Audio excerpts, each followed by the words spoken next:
are listening to episode 35 with Irene Lyon. Irene is a somatic experiencing practitioner taught by the founder of Somatic Experiencing, Dr. Peter Levine. Irene completed the touch skills training in somatic resilience and regulation training. She studied the work of Dr. Moshe Feldenkrais, a founder of the Feldenkrais Method, a system designed to promote bodily and mental efficiency and well-being by conscious analysis of neuromuscular activity via exercises that improve flexibility and coordination and increases ease and range of motion. In this episode, we will talk about trauma. How do we identify trauma? There are so many people out there who have been through many different types of traumatic experiences and may not even be aware of it. Why some people are more resilient than others, and how can we become more resilient and feel safe if all that we feel is fear, anxiety, and restrictions? Let's dive in. Hello, Irene. Welcome to my podcast and welcome to my show. So excited to have you here today. The question I ask every single guest who comes on the podcast is, what are you grateful for? Well, what's really top of mind right now is I work with a wonderful osteopath, and I just saw her this morning. And so I'm feeling the gratitude from her helping my sacrum and spine feel a little more aligned. So that's like really top of mind. But I would say right now, more macro are just all the good people in my life that I connect with, and whether it's friends, coworkers, folks like you, my students. Something about this year, we keep growing those connections. I connect with women. I have never connected with women as much as I do right now. And it's very empowering. Love it. There's a rise of that feminine energy, right? And I'm by no means a feminist and by any means in that respect, but that empathetic, connecting to the earth, grounded, healing grandmother energy, just wisdom is really, I think, I mean, this is my view, but it's bubbling up in a really good way.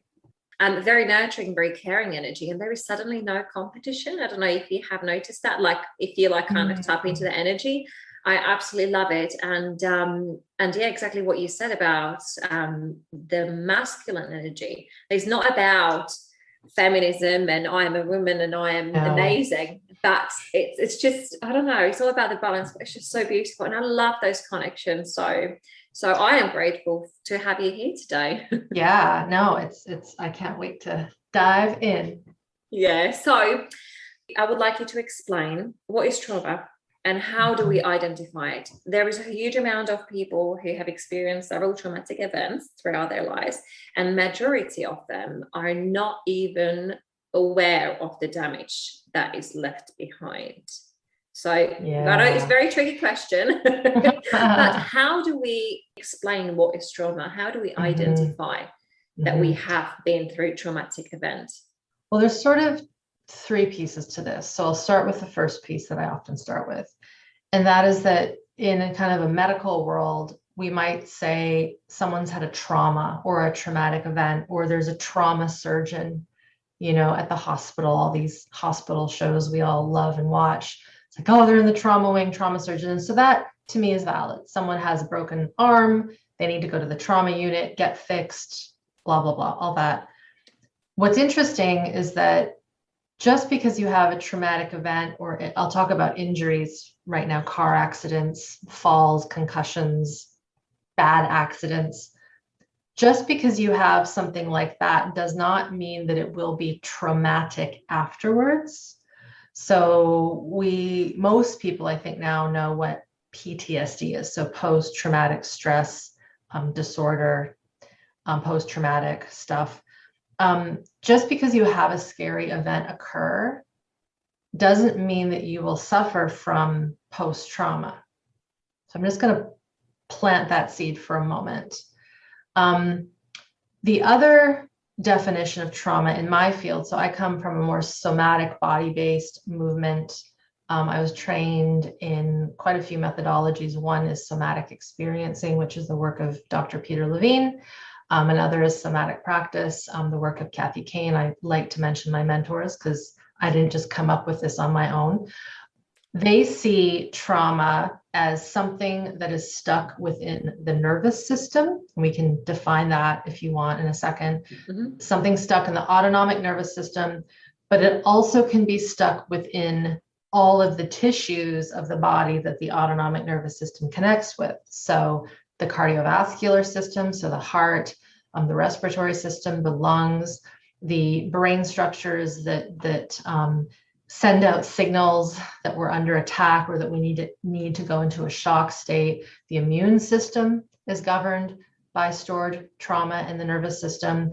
That the fluids, our movement, our fascia, however you say it, the muscles, but also, Barbara, how we connect and how we see the environment around us.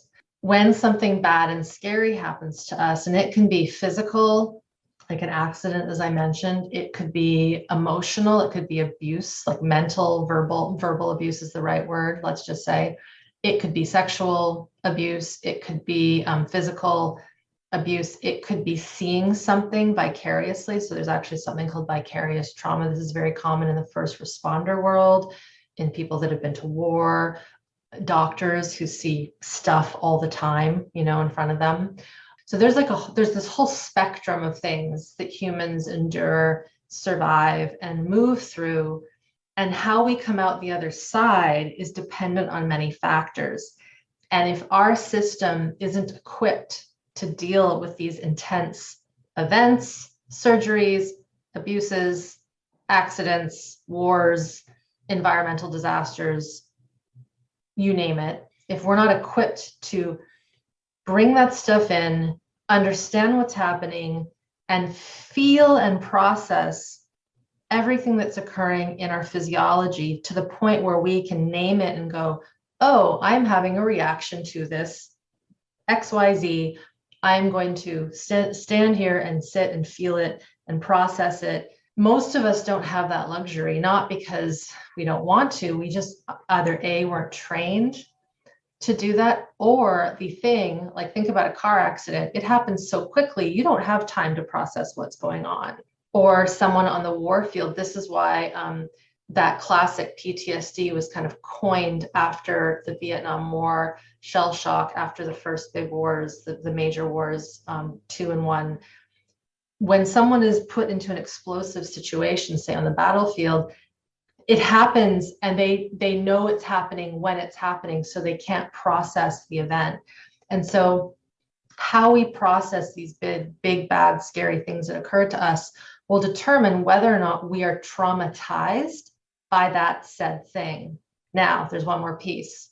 And the other piece, well, there's more than one, but a big one is depending on how resilient and healthy said human is going into this traumatic experience, how healthy they are to begin with will determine greatly how well they manage, integrate, feel, heal, and release that trauma. And what's occurring in our current civilization, if you want to call it that, in the West especially, is many of us were not properly raised to be resilient and to have strong, robust, autonomic nervous systems, which then trickle out to all the other systems in the body. So, and I'm being very general here, of course, Barbara, but when you start out without good foundation as an infant, and even in utero, and even transgenerationally through our ancestors, we won't have that resilient capacity to bounce back from events. Because some people will experience horrendous abuses. And while they might have a little bit of, let's say, PTSD afterwards, that's very acute, they end up being okay. Their immune system doesn't go into an autoimmune failure. They don't have panic attacks, anxiety attacks. They might be a little shooken up for a bit, but then they come out of it. Whereas others will have the tiniest thing happen to them that seems like not a big deal, and then their lives are ruined. So that's a very long, winding way of saying this is what trauma can be defined as. This is what some instances it might be, and it really depends on how it sits in the person's system what the effects are after said event, abuse, shock, etc. happens. Yeah, no, that's very interesting. And I also wanted to ask you, why are some people more resilient than others? And do you think that is due to upbringing only, or? Yeah, it's kind of that nurture and nature debate that I think is kind of an ongoing thing. I think there's enough understanding and research out there and just experience with humans that we can confidently say nurture and nature are equally important. And in some studies, they have found that the nurture, which is our environment and how we're cared for, and some people I just recently heard yesterday, someone called it nature, nurture, and neighbor, I believe, which to me is also nurture. It's who's around you, right? We know that how we are raised will greatly impact our ability to be what's called self-regulated in our nervous system. And so if you take a child that's a newborn, when they come out of mom, they are not able to self-regulate. They are not able to take care of themselves. And we know this.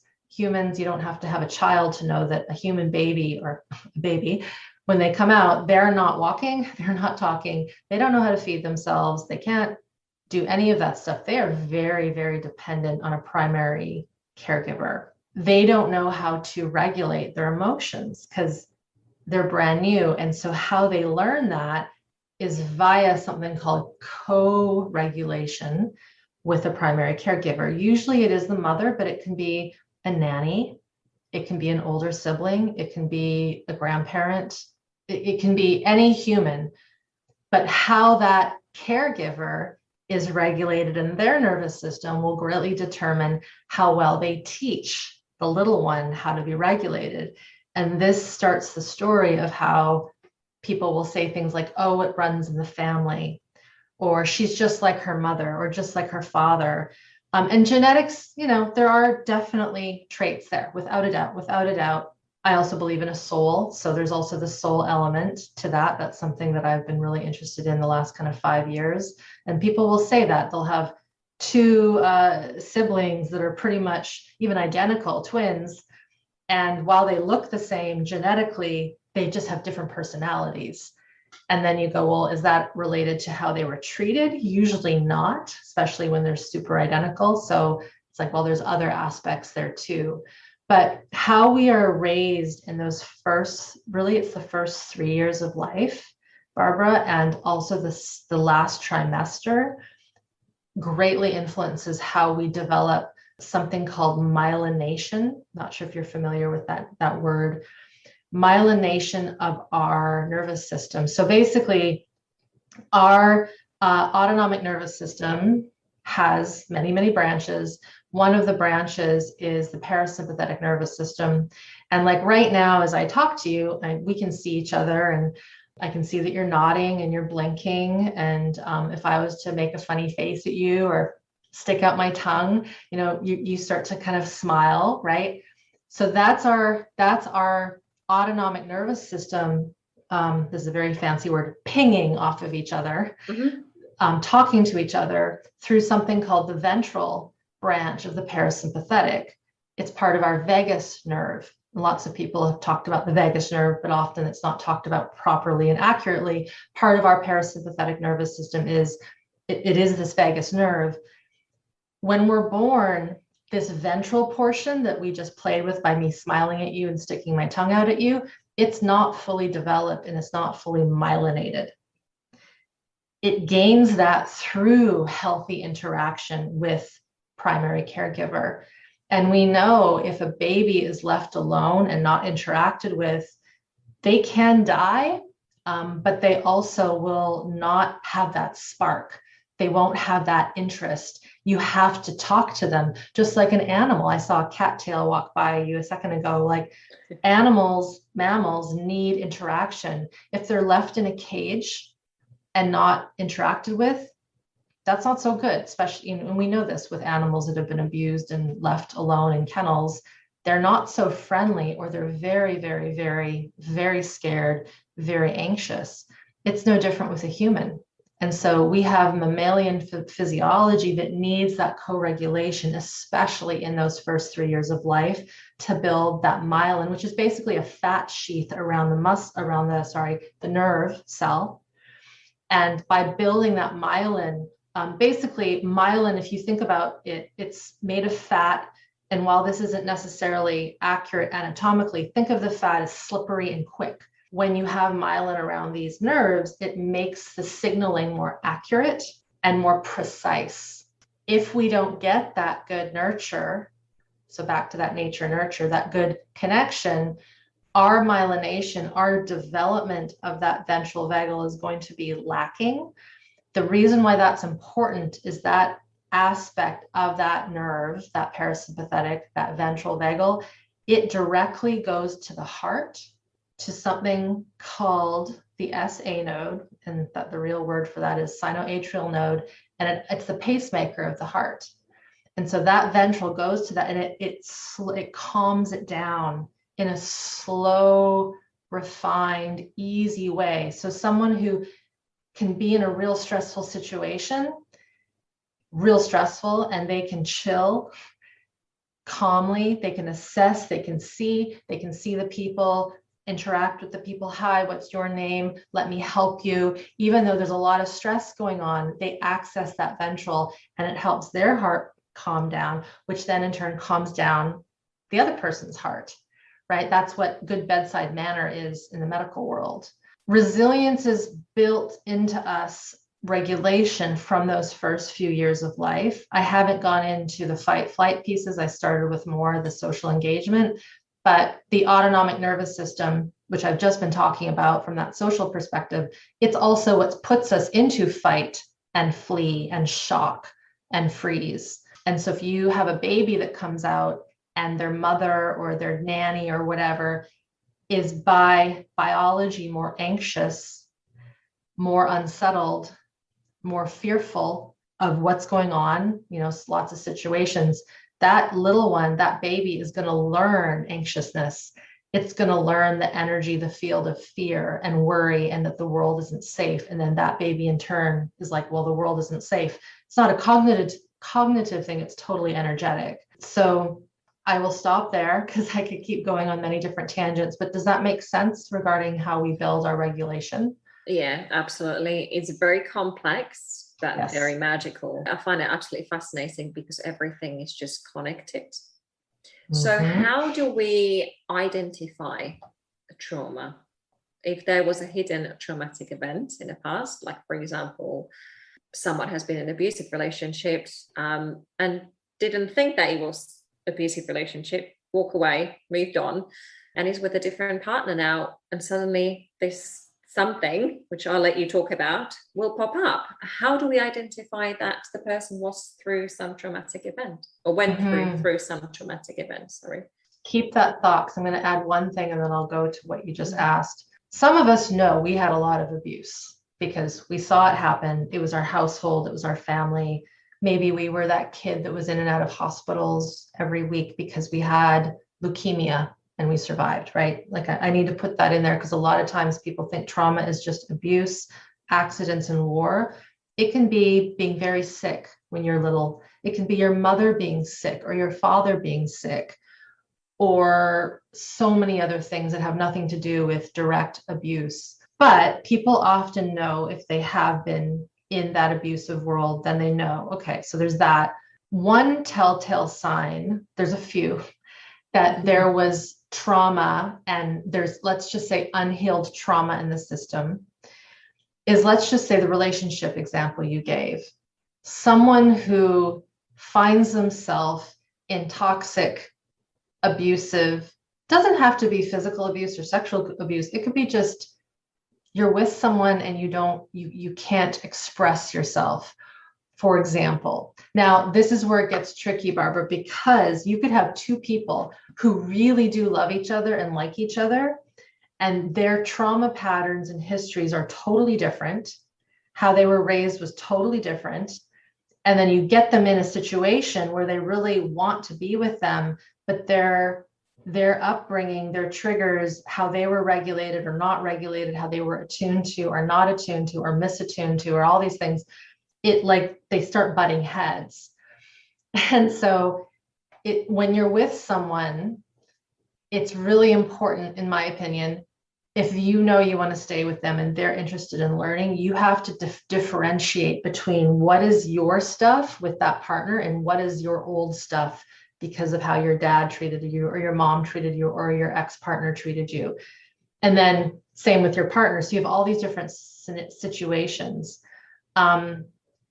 So one way that we know that we have unhealed stuff is that we just can't resolve certain things. Like things keep bubbling up, or we always will feel afraid to talk, afraid to express.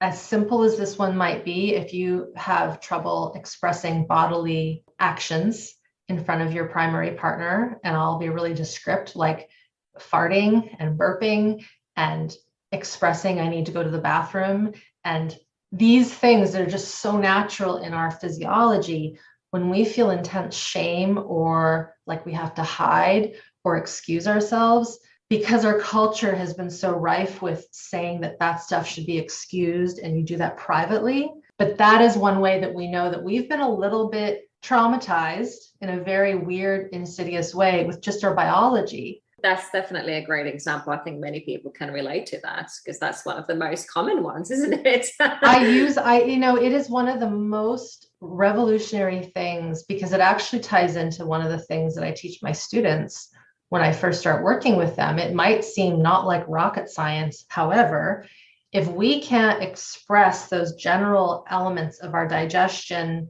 and our basic biological needs, that is actually putting a strain on our autonomic nervous system because our digestion just runs how it runs. Like when we drink something that has carbonation, we can't help but burp. A lot of people do, everyone's system's different, but you can't say to that system, stop that. You have to stop producing gas. But we've been taught, especially through that kind of aristocratic culture, be proper, sit with your legs together, don't burp, don't fart. And, if you have to do something, you excuse yourself and you spray it with air freshener as if nothing ever happened. Right? It's a very strange thing. And while it seems silly and I kind of laugh about it and you laugh about it and we can all laugh about it, it shows how conditioned we are to not feel ourselves. And so if you're in a relationship and that primary ability to express that stuff can't be out, we have a bit of a problem because how are you going to cry when you're sad? How are you going to be okay with your child screaming at you because they're hurt for whatever reason? How are you going to be okay when your husband is having a meltdown, not because of you, but because of something that happened that day, re-triggered a memory from when he was young that he doesn't even remember, but it's causing all this emotion to come up. So I often say to folks, if you really want to heal your traumas and you don't even know what they might be, start with those basic biological impulses and honoring them and seeing how often you hold them in or you feel ashamed of them. And we teach kids from a very young age to be ashamed of these things. It starts as young as when an infant is being changed, their diaper is being changed, and the mother or the father or the nanny makes a disgusting sound of, oh, that stinks. Like, oh, you stink. You just stink. It's like, it's silly if you really think about it. It's like they're just pooping and peeing. They're not trying to cause you harm. And how you interact with that bodily response will set the tone for that infant and, of course, human and adult being comfortable with their bodies. And I know the body image thing is huge right now, but it starts that young. I hope that makes sense. Another question what I have for you is, how do we feel safe when all we feel is stress and fear and restrictions? Because I don't think, and I'm sure that you agree with me, I don't think they were really designed to be restricted. And actually nothing on this planet has been designed to be restricted. Restrictions decrease the life expectancy. Mm-hmm. So I really would like you to touch up on that topic because this is a huge right now. Well, this is what's interesting. And this goes into what occurred to us when we were young. So and again, I'm being really general here, but I have yet to meet a human of my generation and one before and after, and my parents and grandparents, who were raised with utter unconditional love and safety and allowance and protection. Now, this doesn't mean that you don't teach a child right from wrong, or these things, boundaries are very important, right? So I want to put that out there, because a lot of times I say that, I'm like, oh, well, you can't just let a kid get away with everything. I'm like, it's nothing to do with that. This is that infant stage, that toddler stage where they're expressing themselves, where they're making mistakes. Are they being shamed when they knock over a glass of milk? Or are they just being taught, oops, that was an accident, let's clean that up, be careful next time, right? As opposed to screaming at the child and saying, how stupid could you be for breaking or spilling that glass of milk? Those two different situations create a very different physiology within a young infant. Let's just say, and again, you're going to have your audience will have to extrapolate this into different things, but let's just say you were that kid that kept spilling your milk when you were young and smashing the glass on the floor. If you had a parent who ridiculed you and belittled you or smacked you or made fun of you in front of your siblings, you ain't feeling safe in that household. And your physiology is going to start to shut down, and it's going to store that fight, flight. And again, an infant isn't going to spill their milk like a toddler might. Well, they're old enough to understand what's happening. They will start to change their physiology and their being to stay safe, to play it safe. They will not just play safe at the dinner table. They won't be exuberant and boisterous when they want to sing a song or dance a dance, as kids do. They play and make believe and all these. They'll just start to become more introverted and more secluded. And I'm not going to rock the boat because I'm going to get shout out by mom or dad, or I'm going to get smacked, or I'm not going to be allowed to play with my dolls or whatever it might be. I'm giving you this example because that initial imprint tells us whether or not the world is safe or unsafe. And then, of course, if we were abused, then, of course, that nervous system is like, the world is a dangerous place and I better protect myself. So I use that situation, or I paint that picture, because if we were in that situation where we were ridiculed, abused, weren't safe to be ourselves, we will be more likely to see danger and unsafety in the world, whether it's there or not. Take that further, when there is danger and unsafety in the world that's real, or we're being tried to be pulled into unsafety and danger, if we were that kid that was ridiculed whenever we made a mistake, it's like we're going to be more susceptible to that said fear and danger, potential threat. We won't have the robustness to be like connected to our bodies and be saying to ourselves, not cognitively, but cellularly, I'm okay. Like, there's all this chaos around us, around me, but I'm okay. Actually, this is so fun. This just happened today and yesterday. I live near the ocean here and there's lots of trees. I don't know what's going on with the owls, but I've seen 2 owls in the last 2 days. And the reason I know they're in the trees is the crows are going bonkers. Because the owl is literally, and I found the owl today just before we started talking, and my husband and I were walking, and we're like, what is going on with all these crows? They're just like going crazy. And we found the owl, and I found the owl today, and the thing's just sitting there, just solid. And, the owl has the capacity for the head to turn and look. And I'm just looking at this bird going, wow, you are so grounded. And every time they would look around, the crows would go crazy. And so here you have this very solid owl and these crazy crows just going crazy. And the thing is just solid, right? So one could say that owl is under danger, but it actually isn't, because it knows its ground. It knows its territory. It's not doing anything wrong. It's just in the tree. That tree doesn't belong to the crows. But the crows are just going ballistic for whatever reason. And we're at a time of year where there's no nests, so there's no baby crows. So they're being punks, right? They're trying to threaten that owl and get that owl, but the owl's just standing there solid. And so if we go back to that thing about stress and fear, the more healed we are in our nervous systems, the more we've worked through our traumas, the less triggered we will be when stuff happens around us that is unsafe, scary. It goes back to that example I gave of someone getting into an accident and one person walks away and they're just fine, and the other person walks away and they're a mess. It comes down to that base level resilience, I believe, in how that person was before the stressors came in. So obviously you were saying that the people who are more resilient are the people who had a stronger upbringing. And if there is somebody who's listening and didn't have a strong upbringing but wants to be the owl, how can they heal this trauma, and how can they help themselves? How can they improve the nervous system? There's a lot of factors, and so I'll just list them, and they're by no means in order of importance because everyone's different. One of the more important ones, so I'll start at the top, is being able to stop identifying as a victim.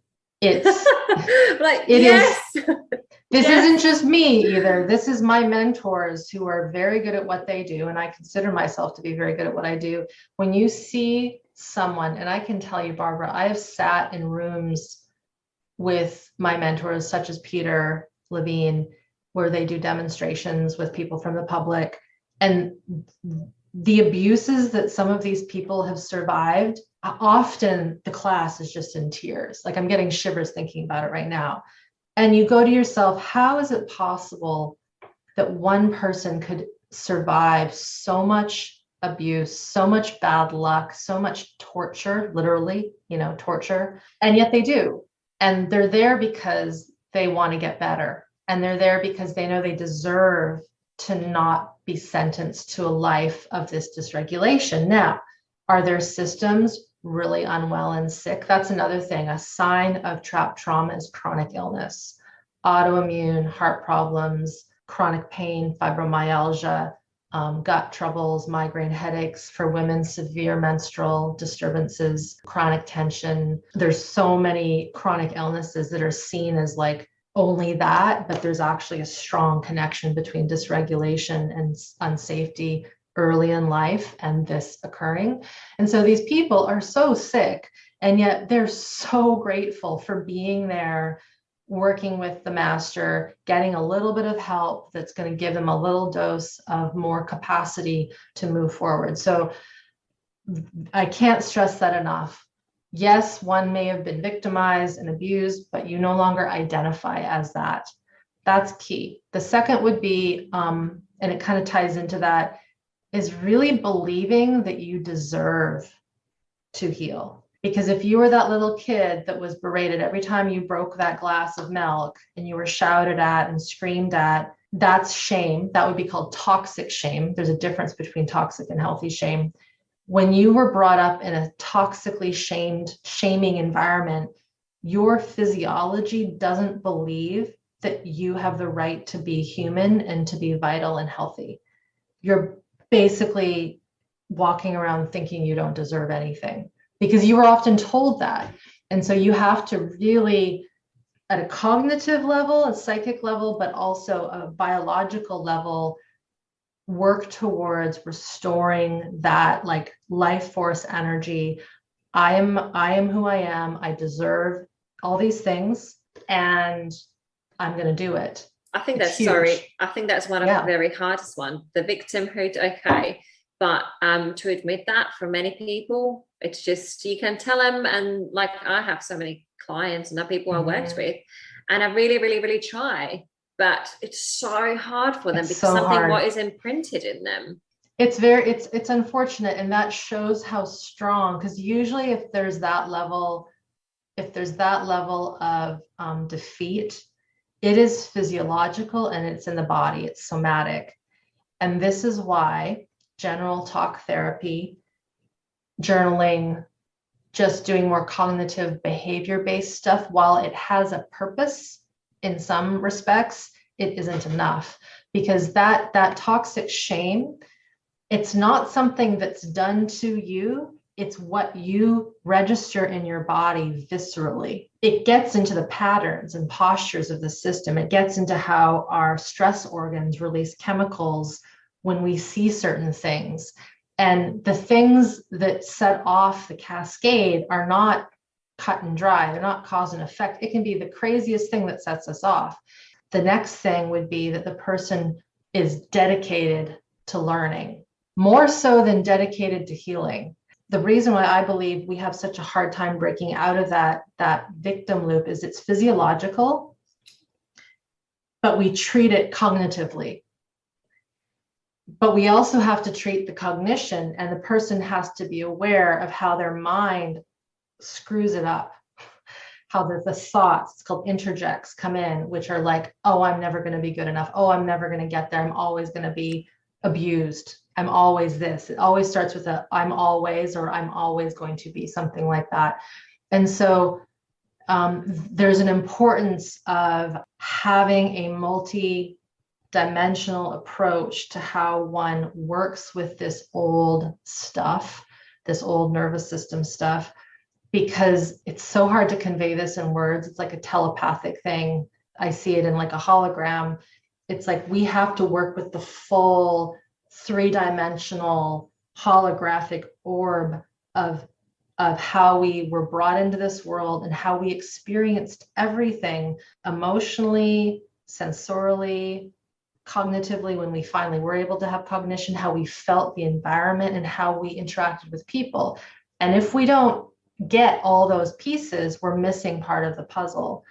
And so part of the work that I've really been passionate about and have put together is how can we, the best we can, provide that canvas, if you will, so that a person can work on all these multivariate things. And you can't work at all of them at the same time, but you work with one piece, and then you work with a piece, and then you put them together, and then you work with another piece, and you incrementally get more skilled and masterful at becoming the human that you would have been if you had had that nurture that was top notch. So it's not about reparenting ourselves so much, but it's about not even for some people, it's not even recreating, it's creating for the first time a system that feels safe with all those pieces together.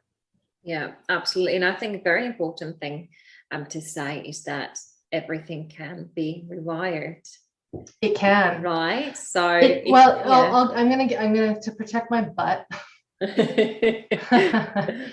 I'm going to make an extreme example. I haven't worked with these individuals specifically, but a psychiatrist doctor by the name of Dr. Bruce Perry, he actually just co-wrote a book with Oprah. He is that psychologist, psychiatrist that's brought in when children have been found like in cages and neglected, that kind of thing. One of his books is even called the boy who was raised by a dog, something like that. So if you have a human that comes out and they are severely neglected, no human interaction, no talking, no love, fed not when they need it, like no light, that, in my opinion, that situation, and that person won't be like you and I.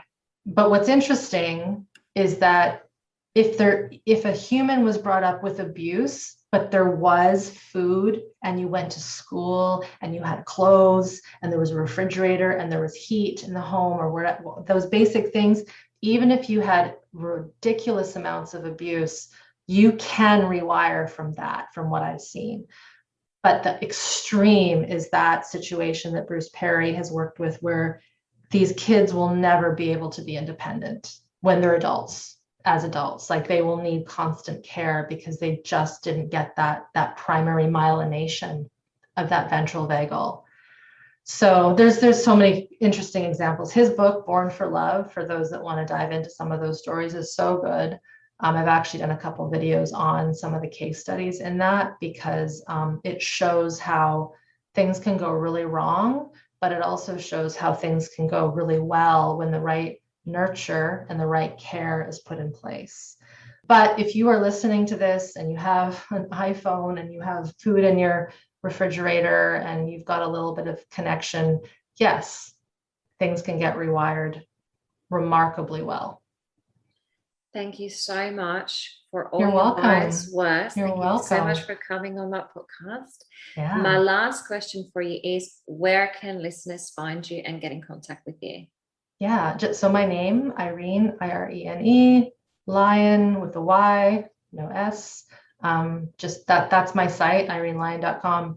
There's a lot on that site, so don't be overwhelmed. Start with maybe the free resources, my vlogs on YouTube. I have online classes, I have some courses, articles, and then of course all the social media. I'm on it. Even Twitter I'm on. Thank you. You're welcome. Thank you so much for listening to this episode. I hope you have enjoyed it. If you would like to get in contact with Irene, just dive into the show notes. All the links and social media handles are listed there. Please, if you could leave a review, I'll be very grateful. And I cannot wait to see your next episode. With gratitude, Barbara May.